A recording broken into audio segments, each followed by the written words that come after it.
কুচকুচ জ্বালাচ্ছে দেখো। ঘুম থেকে উঠলো, এখানে আমি বাতাবি লেবু মাখাচ্ছি, এই যে বাদাম লবণ চিনি আর তেল একটু দিয়ে মাখিয়েছি, লঙ্কাগুলো দিইনি কারণ কুচকুর জন্য একটু তুলবো। দেখো এখন মাখাবে, মাখিয়ে নিজে খাবে। খা, দেখো তুলছে দেখেছো, তুলছে দেখেছো, খা। হয়েছে, মাখানো হয়েছে, এবার খাও। হ্যাঁ এবার টেস্ট করো তো, একটু খাও, খাও খাও, আবার খাও, খাও খাও, না খাও আবার হাত দাও, ডান হাত দাও, ডান হাত দাও, ওই হাত দাও, ওই হাত দাও। হ্যাঁ হ্যাঁ, ডান হাত দাও, ডান হাত দাও, এনো এই হাত দে, এ হাত দে খাও। হ্যাঁ খাও, এই হাত দেখে দাও, খাও।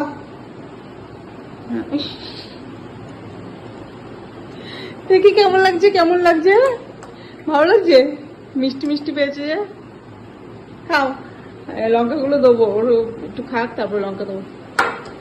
দেখি আমি একটু খাইয়ে দিই। ওরে বাবা, পছন্দ হয়েছে তার মানে।